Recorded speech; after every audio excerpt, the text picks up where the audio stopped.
How would you like a 15% discount to my daily email, the stack of stuff, the show notes, discounts to the conference, all of that? All you need to do is text the word show to 33777.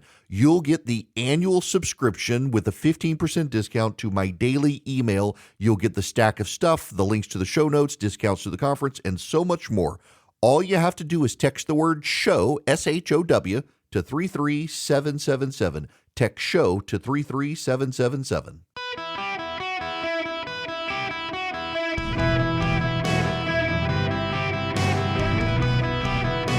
Welcome to the Eric Erickson Show podcast, Hour 2. Ladies and gentlemen, boys and girls, welcome. It is Eric Erickson here.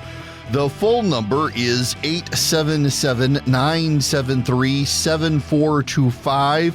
Should you wish to be on the program, I would be very, very happy to have you with me.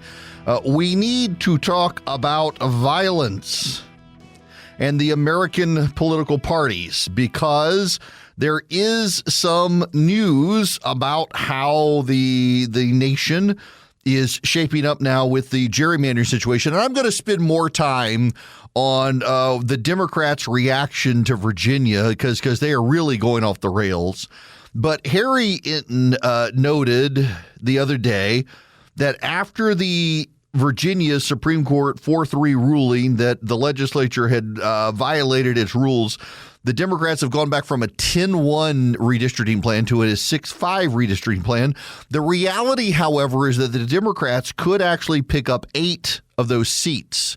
So it's drawn to be 6-5 Democrat-Republican, but two of those Republicans are very vulnerable, so it could actually be 8-3. In the total planning there.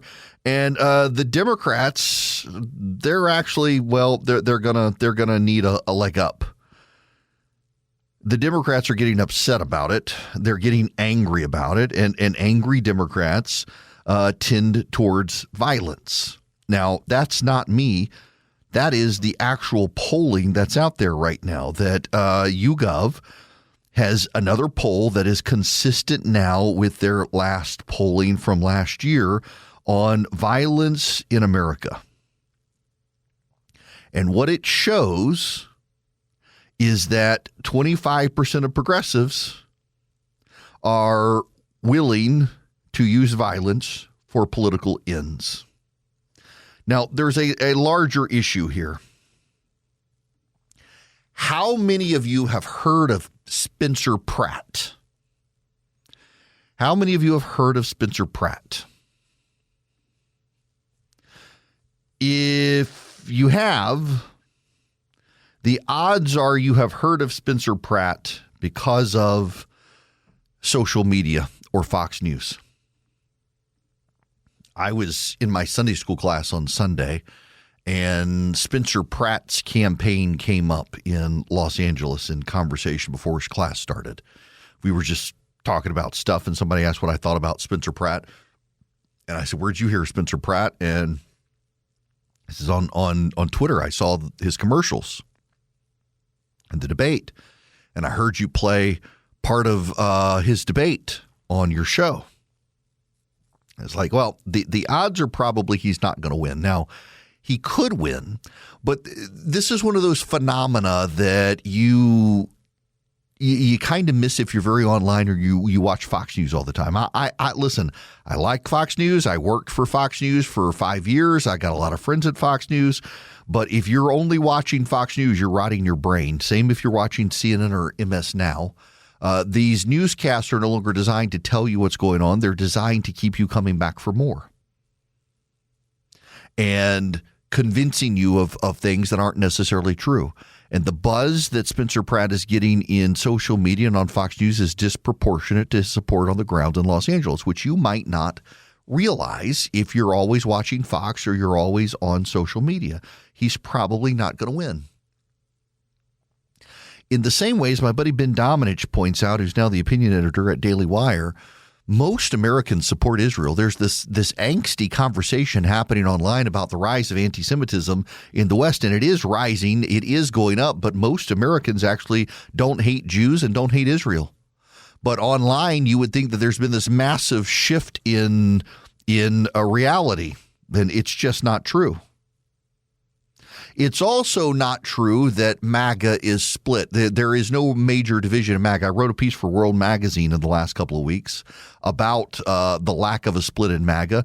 And you have the podcastistan, the halal Republicans, as some of them are calling, like Megyn Kelly, Tucker Carlson, Candace Owens. They've switched to being pretty passionately pro-Muslim. And why? Because they're getting most of their views and attention now from abroad. It's a global market that consumes this stuff. And as their viewership and listenership declines in the United States, they've been able to offset it by bashing the Jews and praising the Muslims, and they're getting viewership and they're getting reach abroad from Islamic communities, from North Africa all the way to Indonesia, one of the most populous countries. They're getting lots and lots of people who they're interested in the United States, and here are these American podcasters who hate the Jews like they do. But for most Americans don't hate the Jews, and they don't hate Israel. They don't blame Israel or the Jews for everything, and the MAGA base is not split. Megyn Kelly and Tucker Carlson and Candace Owens may have parted ways from Donald Trump. They may criticize Donald Trump regularly, but MAGA does not. However, a quarter of very liberal Americans believe that violence is acceptable. Most Americans across the political spectrum, according to YouGov, say political violence is never justified. But younger and more liberal Americans are more likely to disagree. 3% of very conservative people say political violence can sometimes be justified. 6% of self-described conservatives say violence can sometimes be justified. So conservative and very conservative combined is 9%, and that's equal to the moderates. 9% of moderates say political violence can be justified. 17% of liberals say violence can be justified. 25% of very liberal people say violence can sometimes be justified. Now, I went to law school. That is a very important point for you to know because of what I'm about to do. I went to law school. The reason I went to law school is because I can't do math in my head. Smart people become engineers and doctors.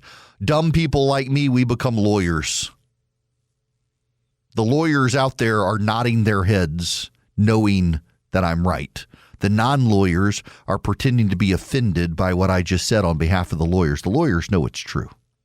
Although I got to tell you, I met a guy last week who was an engineer. He's an intellectual property attorney. He got a degree in mechanical engineering and then went to law school, and now he's an intellectual property lawyer. That guy's smart. That guy is a smart man.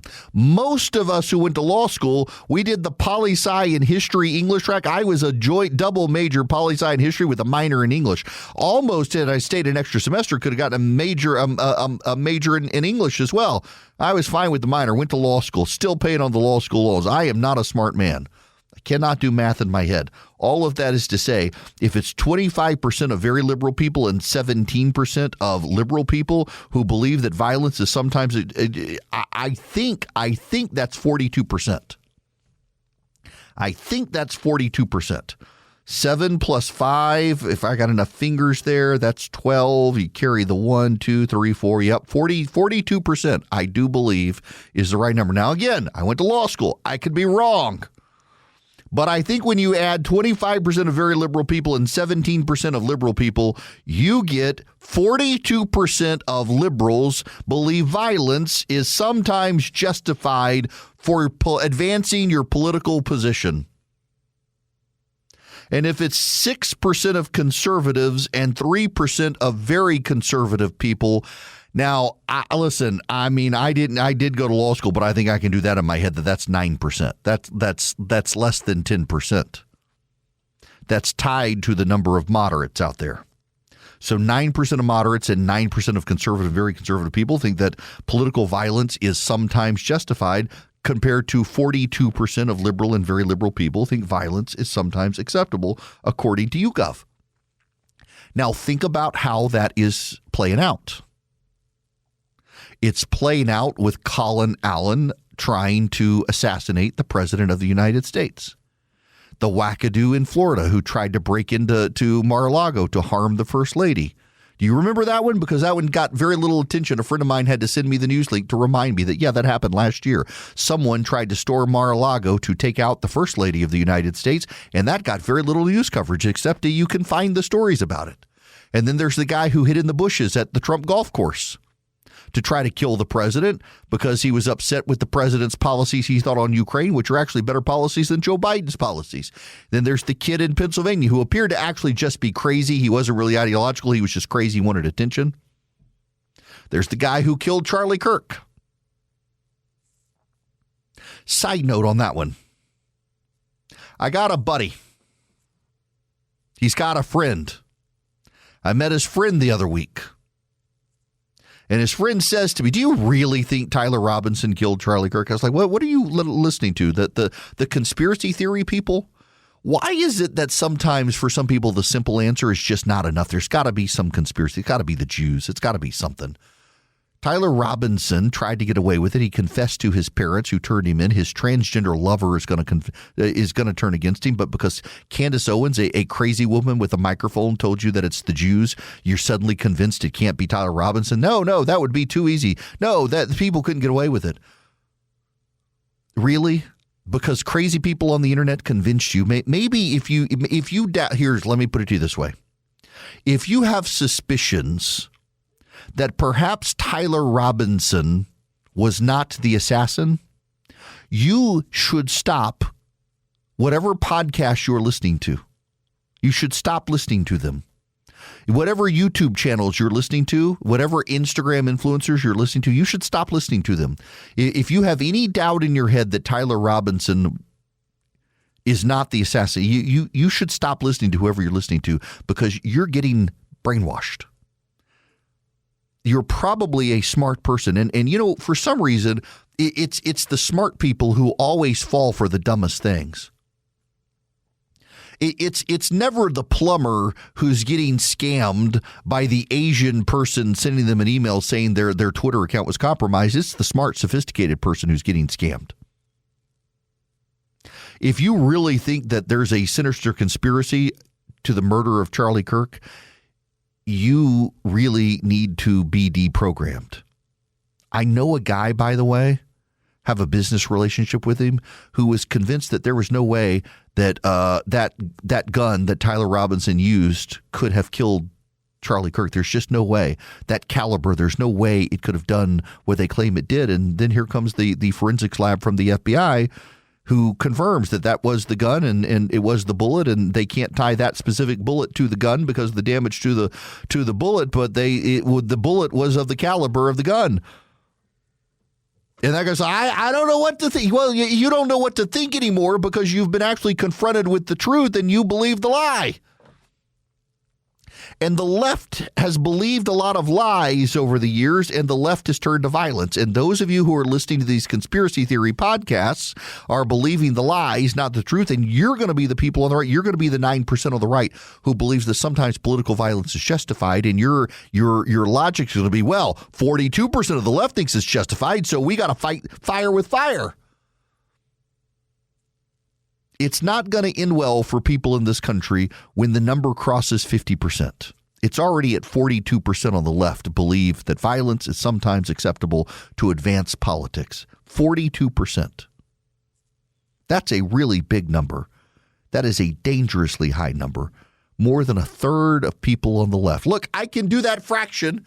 If it's over, you know why I can do that fraction? Because ad share revenue, I got to be able to figure it out in radio. Sometimes you got to learn the math. More than a third, 42%. Yes, violence can sometimes be justified in politics. That's dangerous. And these are the people who, when they get a court decision they don't like, decide they have to delegitimize the court. These are the people who, when Roe v. Wade is finally overturned, decide they got to assassinate a Supreme Court justice. These are the people who believe they've got more than 900 days of Donald Trump's tenure left. They might as well go take the guy out. And these are the people who are more and more mainstream on the political left. 42% of them think political violence is acceptable. You should not be like them. You should know that a whole lot of people are calling in angrily and saying you can't add the percentages that way. You can't add the percentages that way. It's not 42. It's less than that.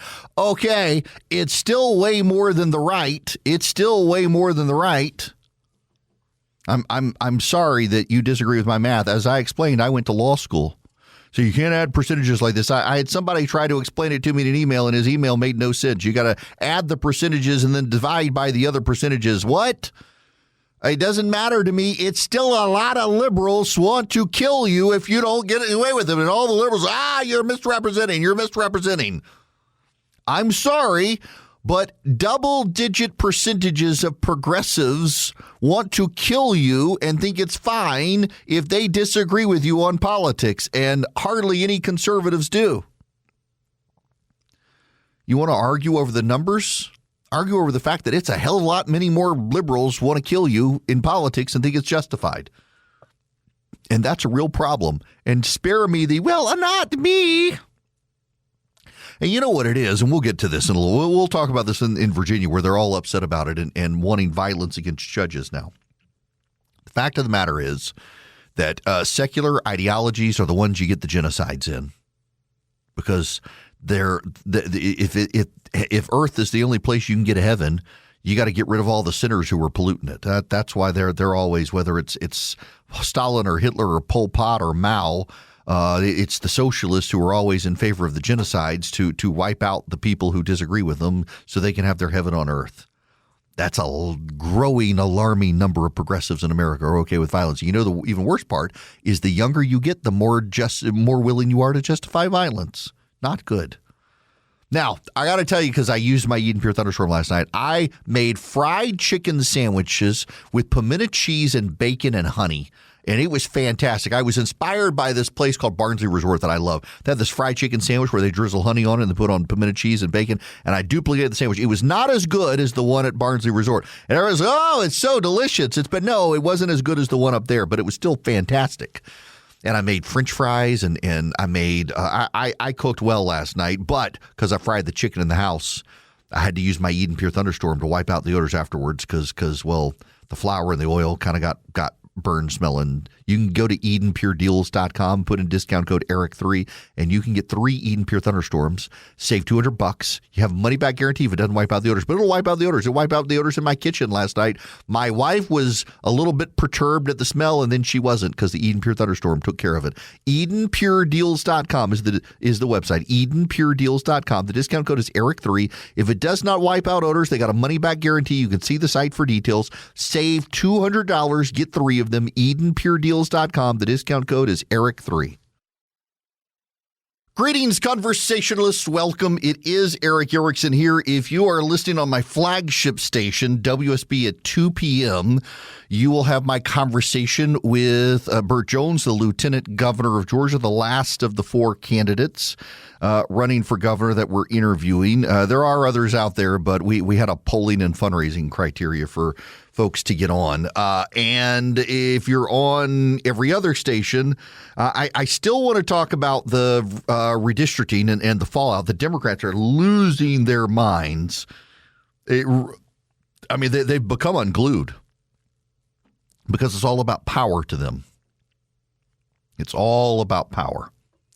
And so we'll talk about it. But. At the moment, we got other stuff we got to talk about, and we really actually need to dive in now because, well, I made them cut up all this audio for me, and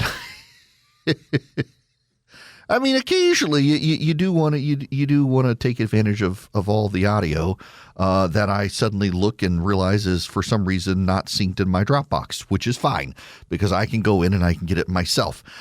Because we got economic news and we've got voter angst is still a big issue out there, and the Democrats are trying to capitalize on the voter angst issue. And in large part, it is because of gas prices. Chris Wright, the energy secretary, well, let's just listen. He had been on Meet the Press on NBC. And predictions about, oil prices or gasoline prices. When we start to get free flow of traffic through the Straits of Hormuz, energy prices will come down. Should Americans be prepared for the possibility of paying $5 a gallon for gas? Look, again, I can't predict the price of energy in the short term or even the medium term, but what we're doing is ending a 47-year conflict. Are we, though? Are we actually eating it? That's my problem with where we are right now, is that if we're not willing to go back in and blow them to smithereens to open up the Strait of Hormuz and to get rid of the regime, we're not really fixing these prices. But prices, of course, are where we're headed. Prices are the big issue. And prices are, the cost of living is something extremely big for the American public. In fact, there is news right now from the Wall Street Journal.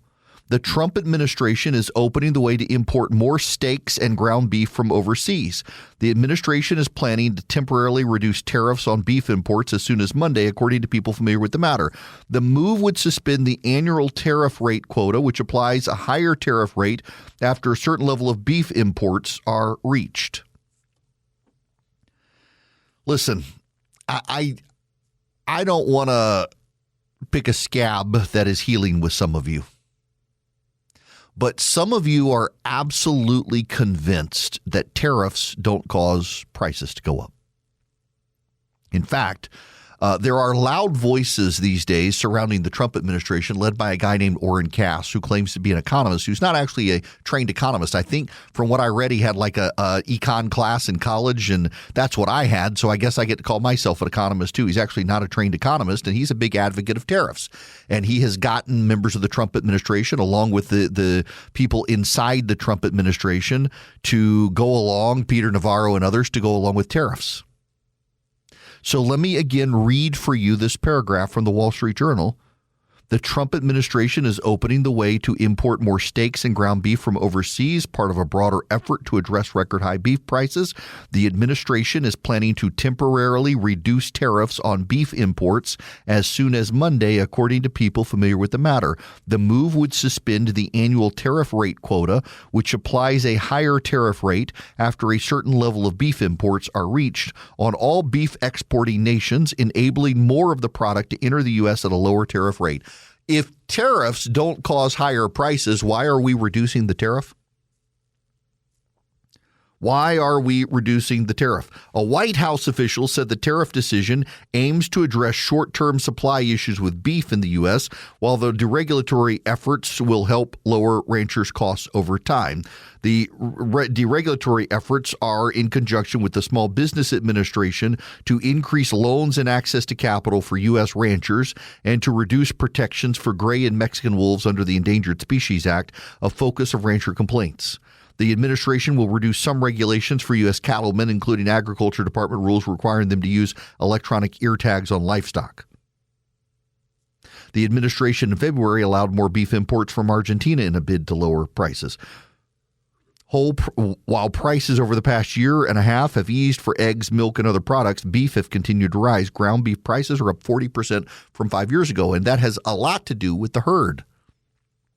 It's not because of the greed of the meat processors. It has to do with the ranchers have stopped producing a bunch of cattle for beef, in large part because the beef processors were not charging a lot of money. They weren't making a lot of money per cow. So the ranchers reduced the head of cattle that they had, and they can charge more for each cow. And that's now passing prices along to us.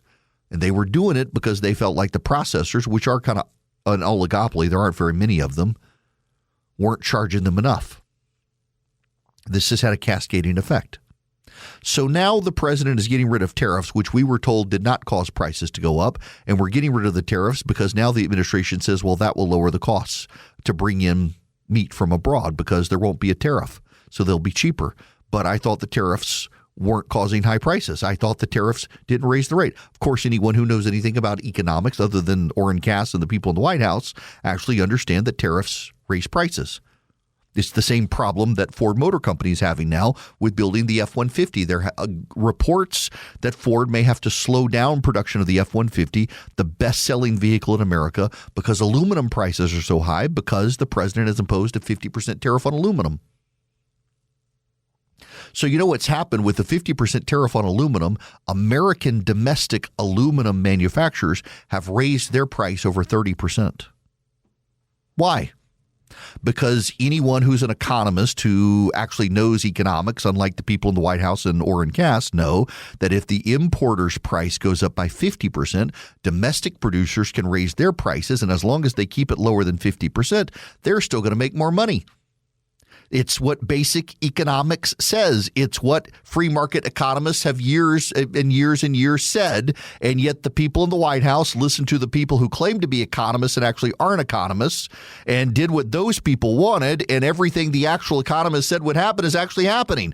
So Ford Motor Company is probably going to have to slow down the production of the F-150 and raise the price of the F-150 because aluminum prices are up over 50% thanks to President Trump's tariffs that he insists are bringing down costs for people. He can say it, but actions are more powerful than words. And when the actions are to get rid of the tariffs that are causing price increases, you can keep saying all you want that tariffs lower prices, and that's not the truth. And everybody knows that's not the truth, except for these people at the American whatever project it is. By the way, Orrin Cass's project is funded by the Hewlett Foundation, which is a far-left organization.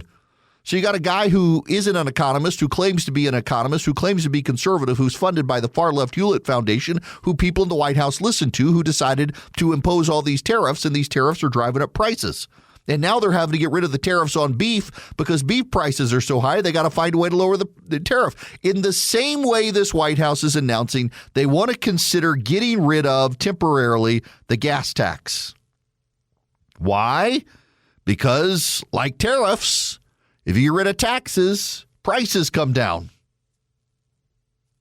Republicans in Congress don't particularly want to get rid of the gas tax because it brings in so much money for roads and bridges and infrastructure. But at this point, they're going to kind of have to do it.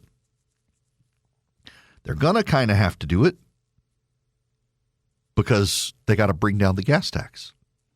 They got to bring down the gas price. They got to bring down the per gallon price. People are very upset with beef prices and gas prices right now. So you get rid of the tariff on beef, that lowers the price. You get rid of the tax on gas, that lowers the price. Funny how that works. People are starting to read Milton Friedman and figuring out the way the world works. There's a great book, Economics in One Lesson. Everybody in the White House should probably read it instead of listening to Peter Navarro. It'll explain the way the world works a whole lot better than what Peter Navarro thinks in his tariffs gone mad world. It's just kind of wild. And, you know, like on the aluminum situation, we don't have a lot of people in the United States who can actually produce aluminum. One of the major aluminum smelting facilities caught on fire and was taken out of commission a while back. We don't have more. The president has said he wanted to impose the 50% tariff to repatriate aluminum production to the country, but that actually hasn't happened. We don't actually have major aluminum projects in the country now. What we have are the existing smelters have raised their price, and the importers are raising their price. In fact, the largest aluminum importer into the United States has now started redirecting its imports to other countries, prioritizing other countries because of the tariff. And it's hurting Ford, it's hurting GM. It's hurting, what do they call Chrysler these days? Stellantis or whatever? What a terrible name. Nonetheless, I digress. Tariffs have an impact. Gas taxes have an impact. And the economy is a real issue for the president that he's going to have to deal with it. I'm glad they're looking at ways to deal with it by getting rid of taxes and tariffs. We need to do more of that. And we, in large part, need to do more of that because if the economy continues to suffer in November, the Republicans are going to have hell to pay. Let's go to the phones. Kansas City, Missouri. Paul, you're going to be up next. Welcome, sir. How are you? How you doing, Eric? Really Great. love your show. Thank you. Listen to it every chance I get. Thank you. Wanted to talk a little bit about tariffs. I run a small machine shop here in the Kansas City area. We go through a massive amount of aluminum, so we've felt the prices of aluminum going up, and of course we've had to pass it on to our customers and so forth, and completely see Ford's situation. The biggest problem with the aluminum, however, is just like you were just saying, there's just no smelters in this country. California used to be one of the biggest aluminum producers in the country, actually probably the world, and they don't have any smelters left. The biggest cost of aluminum is electricity. To smelt aluminum requires massive amounts of electricity. And as you know it, the climate cult has killed a lot of the aluminum smelters because they'd rather spend billions of gallons of diesel fuel to import it from another country rather than just produce it in our country. But the AI centers have also increased the price of aluminum in the country because they've been competing against the smelters for electricity. So, yes, the smelters in this country have increased prices, but they're doing that because they're trying to reduce production, or they're trying to reduce demand because they just can't keep up. They've basically had to draw back some of their production because of the AI centers pulling. Well, so much of the electricity demand. It's funny you mentioned that too, because in California, for those who don't know, there was a big story a while back about oil refineries in California now shutting down, and one of the tie-ins in the Wall Street Journal article was about the aluminum smelters in California shut down, and it wasn't at first energy prices. The first one started going out of business because of the environmental regulations and the carbon output regulations, and the others thought, well, we're going to be able to survive out here. And then once those shut down and energy prices went up, the others had to shut down too because they couldn't afford to stay in business. And it's just the Green New Deal fear mongers. Yep. And that's, I see your point. I fear it too. We could get thumped in the poll in the elections coming in November. But the downside is we have to start smelting aluminum. We have to start producing steel again, cast iron, all the basics for manufacturing that we just don't do in this country anymore. We stopped doing that back in the 90s and started pushing all that overseas and bringing it all in. We actually import 85% of our aluminum in this country. Yeah. And of the other 15%, something like 85% of that is from recycled aluminum. So that tells you how much aluminum we're producing in this country. It's really, really small. It is. There's a smelting project going in Oklahoma that it's running into EPA issues and some pushback from the people around there too. Well, Paul, it's like a buddy of mine is trying to get a new oil refinery off the ground in Texas. It'd be the first one since the 1970s to be built, and it would be to process light sweet crude. So it'd be the first oil refinery in the United States that is actually capable of processing American-produced oil. And the regulators and the environmentalists are out to shut them down. They simply want us dependent on the people who aren't necessarily our friends. And it's very scary. And to be honest, the elections in November are important. But, and at one point we'd always argue Congress is more important than the presidency. The downside about all this environmental stuff is the president.